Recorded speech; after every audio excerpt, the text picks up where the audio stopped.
मध्य प्रदेश में यूसीसी के ड्राफ्ट को आज कैबिनेट की मंजूरी मिल गई है, जिसके बाद से अब उसको विधानसभा के पटल पर रखा जाएगा। और विधानसभा में भी अगर ये पास हो जाता है तो कहा जा सकता है कि मध्य प्रदेश जल्द ही उन राज्यों में शामिल हो जाएगा जहां पर यूसीसी यानी समान नागरिक संहिता लागू होने जा रहा है।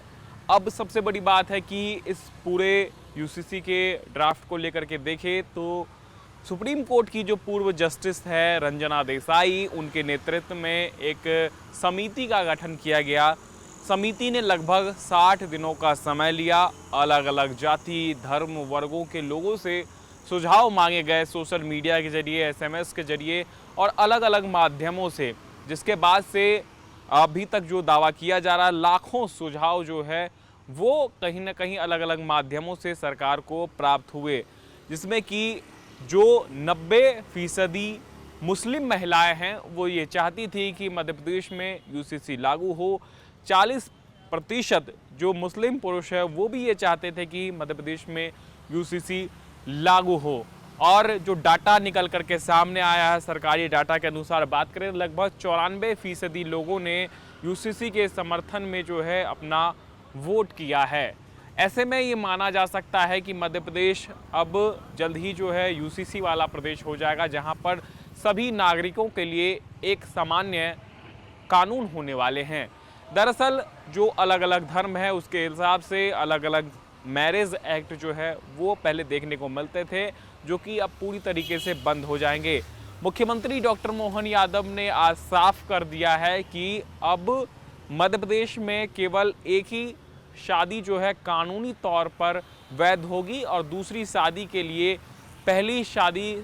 से तलाक लेना आवश्यक है। और सबसे बड़ी बात, रजिस्ट्रेशन जो है प्रत्येक शादी का कराना ही होगा, चाहे आप हिंदू धर्म से हो, चाहे आप मुस्लिम धर्म से हो, चाहे आप सिख हो, चाहे आप ईसाई हो। यानी अगर आपने शादी की है तो उसका पंजीयन अनिवार्य कर दिया जाएगा अगर ये कानून आ जाता है तो। वहीं दूसरी चीज़ ये है कि लिविंग रिलेशनशिप को लेकर के लगातार चर्चाएं चल रही थी कि आखिर इस कानून में इसको लेकर के क्या प्रावधान किए जाएंगे। तो आपको बता दें कि लिविंग रिलेशनशिप को लेकर के कड़े कानून जो है यूसीसी के तहत लाए गए हैं। यानी 21 साल का लड़का और कम से कम 18 साल की लड़की अगर एक साथ रहना चाहते हैं तो उसके लिए भी जो है अब रजिस्ट्रेशन कराना होगा और रजिस्ट्रेशन के बाद ही वो एक साथ रह सकते हैं।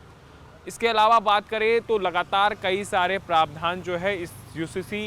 ड्राफ्ट में देखने को मिले हैं। सबसे बड़ी बात है कि इस पूरे यूसीसी से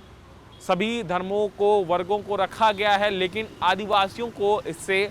अलग किया गया है, क्योंकि आदिवासियों की अलग परंपराएं होती है, उनके तमाम सारी चीज़ें जो है भिन्न होती है। इसी के चलते जो है कहीं ना कहीं उनको यूसीसी से बाहर रखा गया है,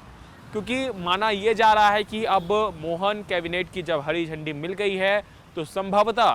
क्योंकि विधानसभा का मॉनसून सत्र भी जो है वो शुरू हो चुका है और ऐसे में माना यह जा सकता है कि विधानसभा के मॉनसून सत्र में अगर इसको पास करा दिया जाता है तो जल्द ही मध्य प्रदेश में जो है यूसीसी लागू हो जाएगा। और इसको लेकर के तमाम सारे प्रयास जो है वो सरकारी स्तर पर भी चल रहे हैं और इसके अलावा प्रशासनिक स्तर पर भी चल रहे हैं। अब बड़ी बात यह है, क्योंकि विपक्ष का भी साथ इसमें ज़रूरी है, अगर बिल को पास कराना है तो मुख्यमंत्री ने ये अपील की है कि विपक्ष भी जो है सर्वसहमति के साथ इस